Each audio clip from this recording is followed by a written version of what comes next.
Welcome to No Sag is Never Bored. You may want your tinfoil hat for this one.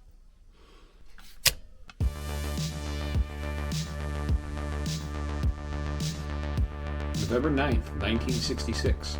World-famous member of the Beatles, Paul McCartney, died in a horrific car crash in the early hours of the morning. Given the unpredictable nature of Beatlemania, it was unknown what kind of tragic things would happen as a result of the news. Because of this, the surviving members of the Beatles, aided by British Secret Intelligence MI5, replaced him with William Campbell, also known as Billy Shears, winner of the Paul McCartney Lookalike Contest. Racked with guilt over what happened, but sworn to secrecy, the surviving members conspired to hide clues in their music and album art so fans could learn the truth. At least that's what the legend states. Other theories point to September 11th, 1966 as the date of Paul's death. Either way, seeing as the Beatles stopped touring after the August 29th show in 1966 and did not perform publicly together again until the unannounced rooftop performance on January 30th, 1969, could this be due to the untimely demise of Paul McCartney? Way back in 1966, years before the internet was even a thought, rumors like this would slowly spread. It's not 100% clear when or where the rumor started, but it was somewhere around this time. The idea slowly made its way to North America, especially on college campuses. On September 17, 1969, the Drake Times-Delphic, which was the student newspaper of the Drake University in Des Moines, Iowa, printed an article by Tim Harper titled, "Is Beatle Paul McCartney Dead?" The article delves into the rumor that had been circulating around campus that Paul had died, and there were clues in the music and album art of the subsequent Beatles albums to let fans know what happened. More on these clues in a bit. This article was just the match that lit the fire. The explosion happened on December 12, 1969, when a caller to Detroit radio station WKNR-FM told DJ Russ Gibb about the rumor and clues. Gibb and other callers discussed the rumor for the next hour, with more and more clues coming in. A couple days later, a satirical review of the recently released Abbey Road was published in Michigan Daily that was written by a University of Michigan student named Fred Labor, who had listened to Gibb on the radio. Labor's article with the headline "McCartney Dead, New Evidence Brought to Light" was picked up by newspapers across the United States.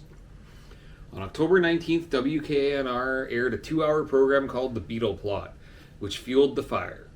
On October 21st, a WABC DJ in New York named Rob Young discussed the rumor on air for over an hour, which spread the story to 38 states and even some other countries.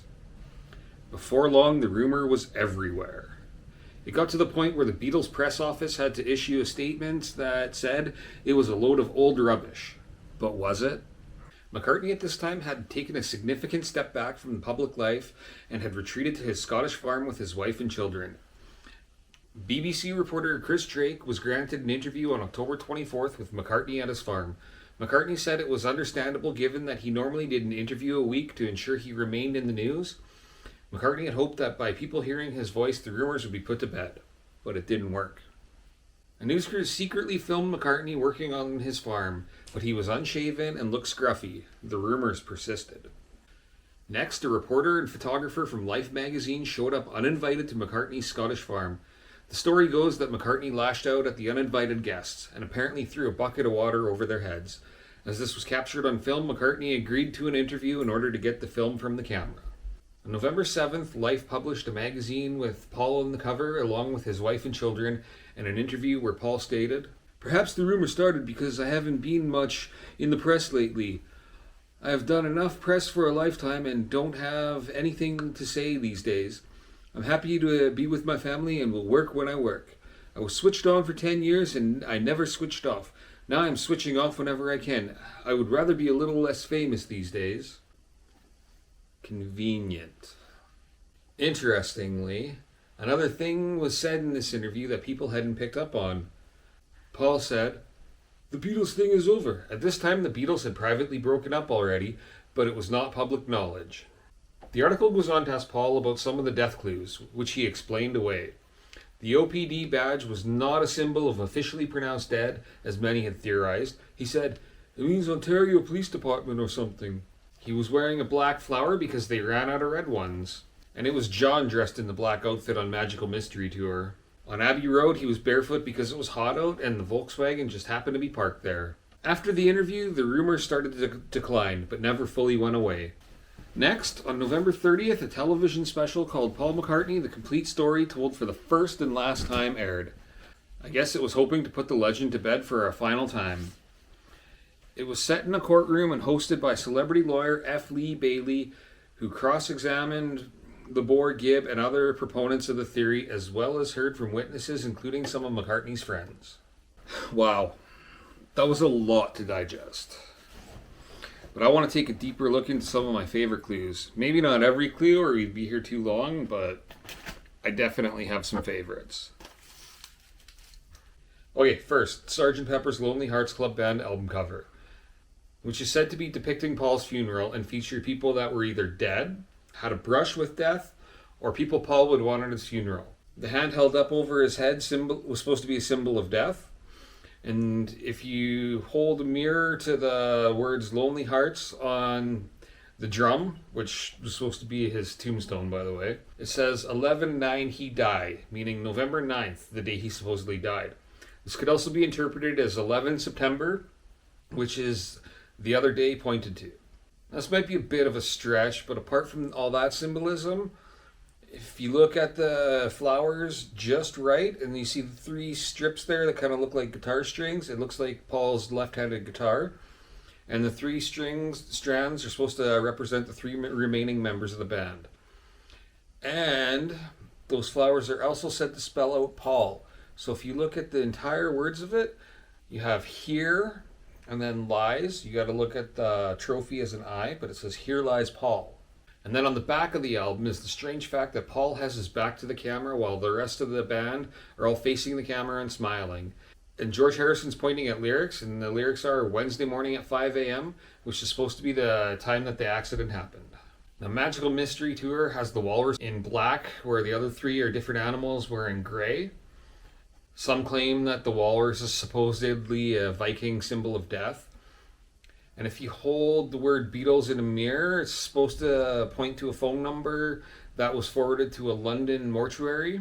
And then on the Yellow Submarine album cover, there's supposed to be two versions of the band. One that was the original Paul and one that has the fake Paul or Fall. And then Abbey Road's kind of like the other big one. Paul is out of step with the rest of the band and he has a different leg forward. He's suspiciously holding a cigarette in his right hand even though he was left-handed. There's speculation that the VW Beatles license plate had significance. I kind of chalk that one up to people stretching to find clues because they say the LMW stands for Linda McCartney Weeps or Linda McCartney Widow, but the timing doesn't work out because they were not together or married yet. And the 28 IF is supposed to mean Paul would be 28 if he were still alive, but he would have been 27, not 28. A little more interesting though is the outfits. John is in all white and at the head of the procession, which looks like a funeral procession, but he's all in white like a priest. Ringo's in black as the mourner. George is in jeans and represents the gravedigger. And Paul is supposed to be in an out-of-fashion suit and he's barefooted because in some places when you bury the dead, you don't bury them with shoes on. And he's out of step with the band, so he's supposed to symbolize a corpse. Then there's the album Yesterday and Today, released in North America.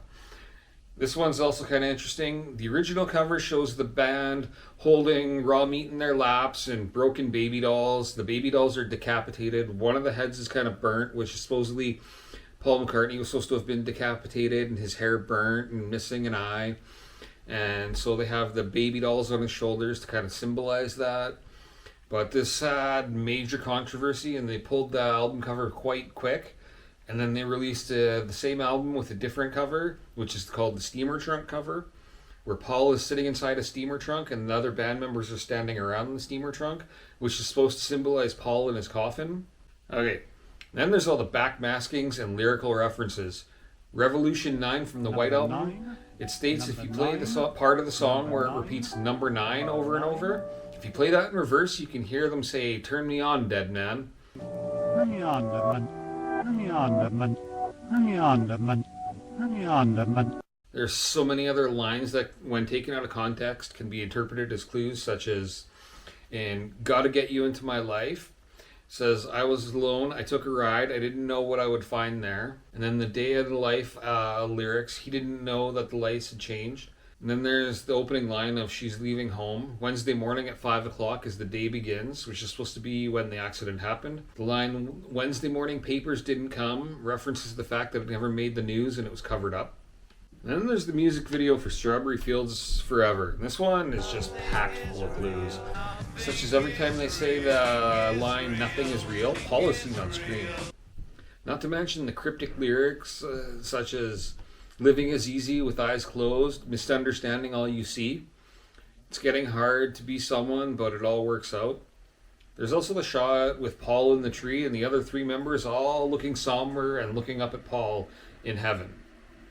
And then at the end of the song, Lennon mumbles the words cranberry sauce, or so he said, but it really kind of sounds like he's saying, I buried Paul, so maybe he buried Paul. There's the song I'm So Tired. But when you play that backwards, it sounds like Paul is dead, man. Miss him. Miss him.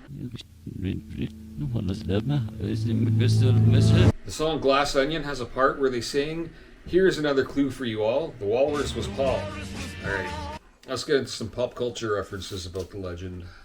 Issue 222 of Batman from June 1970 featured the story Dead Till Proven Alive. The cover features Robin holding an album that looks just like the back of Sgt. Pepper's, and it also features a band that looks just like the Beatles in a story that mirrors the Paul is Dead story. I would love to get my hands on a copy of this comic and read it. On the February 13th, 1993 episode of SNL, on the Chris Farley Show segment, Chris talks about the urban legend and asks Paul McCartney himself, or Fall, if it was a hoax. You remember when you were with the Beatles and you were supposed to be dead, and there's all these clues that, like, he'd play some song backwards and it'd say, like, Paul is dead, and everyone thought that you were dead or something. Yep. That was a hoax, right? Yeah, I wasn't really dead. Yeah, I wasn't really dead. Paul McCartney even pokes fun at it with his 1993 live album Paul is Live. In the 1995 episode of The Simpsons, Lisa the Vegetarian, Paul guest stars and mentions that if the song Maybe I'm Amazed is played backwards, you can find a recipe for lentil soup. And Paul also says, oh, by the way, I'm alive. In fact, if you play Maybe I'm Amazed backwards, you'll hear a recipe for a really ripping lentil soup. Oh, by the way, I'm alive. Okay, in 2010, the mockumentary Paul McCartney Really Is Dead, The Last Testament of George Harrison was released, which is basically the definitive version of the Paul is Dead urban legend, featuring tapes that are supposed to be a confession by Harrison, who in great details describes everything that supposedly transpired. It's an entertaining watch that you can currently stream for free on Tubi. So the film goes into great detail and even implies that John Lennon was assassinated, which we all know he was, but they imply in the mockumentary that he was assassinated because he could no longer live with the guilt and was going to come forward, and that he was taking it out for telling someone that he was going to do so. Now, I'll admit the audio in this mockumentary is a little bit too clean to be believed to be George Harrison recording into a mini tape recorder in a hospital. He was supposedly in the hospital for being stabbed during a home invasion, which did happen, but it was supposedly after he informed Fall that he was going to tell the truth, and then within 2 weeks, the home invasion and stabbing had taken place. Fall, or Fake Paul, is how Paul McCartney is referred to by believers of the legend, and how George Harrison refers to him in the mockumentary. Though there are actual interview clips of George Harrison actually saying what sounds like Fall and alluding to things that are personal problems and what history should show and what happened in 1966. That it's the personal problem Paul had, which was not actually his problem, it was mine and Ringo, because of what the history should show. As soon as we do that, Paul will be free of any problem he may have of us, because I don't have time to screw around anymore, you know?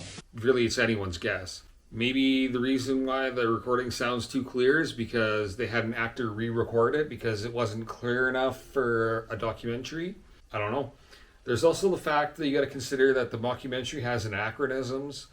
Like, some of the dates and things described couldn't happen that way. But this could all just be intentional misdirection, so you don't think it's real and you think that it's a satirical thing to try and throw you off. You know, they just might have wanted people to watch this and dismiss the whole theory after that. I don't know. Even if this has some logic stretching to the level of 1966 Batman movie, you know, like the C is for Catwoman Could thing. be any one of them, but which one? Which ones? Pretty fishy what happened to me on that ladder. You mean where there's a fish, there could be a penguin? But wait, it happened at sea. See? C for Catwoman. Yet, that exploding shark was pulling my leg. The Joker. It all adds up to a sinister riddle. Riddler. Riddler? That could just be another clue. Maybe the remaining Beatles were fans of Batman 66, and because the movie came out just a few months before Paul died, they thought the other Batman fans would use the same kind of deductive reasoning to figure out the clues. You never know. That one's kind of my addition to the theory. Whether it's real or fake or misdirection, you might have a good time with this one. If nothing else, it's a fascinating and entertaining watch. And like I said, you can stream it for free. Okay. The 2020 graphic novel Paul is Dead tells a slightly different version of the legend. It touches on real events as well as imagined, but it's an enjoyable read if you're interested in the theory. Plus, it's got some pretty great artwork in it. I really enjoyed this one. Now, Paul McCartney isn't the only one with a wild urban legend. There's a similar theory that in 2003, Avril Lavigne died and was replaced by someone named Melissa Vandella. Will the real Slim Shady please stand up? Well, that guy better not stand up because Eminem was killed and replaced with a doppelganger. It would seem if the conspiracy theories are true, then Elvis Presley, Tupac Shakur, and Michael Jackson all faked their deaths. Oh, and Andy Kaufman too. Did you know that both Britney Spears and Taylor Swift are clones? And if the internet is to be believed, that could also be why everyone thinks that Taylor Swift is a government psyop. Don't at me, Swifties. Oh yeah, Nicolas Cage? Vampire. Keanu Reeves? Immortal. Stevie Wonder can see and drive, apparently. Stanley Kubrick faked the moon landing, and The Shining was his confession. This one's messed up. I feel dirty just saying it, but Katy Perry is actually John Benet Ramsey. The 27 Club isn't just a group of famous people that died at 27. They were all eliminated by a mysterious force that targeted them at that specific age. Also, the Castic League is cursed, and all its members are doomed to die under tragic circumstances. I certainly hope not, because there's already been a few members that have, so let's hope that's the end of it. The CIA killed Bob Marley, and it was actually Stephen King who killed John Lennon. We're on to you, King. I know. Crazy, right? Right? Really, who knows? The world is a big and scary place, and not everything can be as it seems.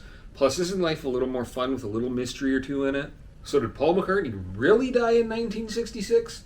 Was he replaced by a double that to this day lives the life of Paul McCartney?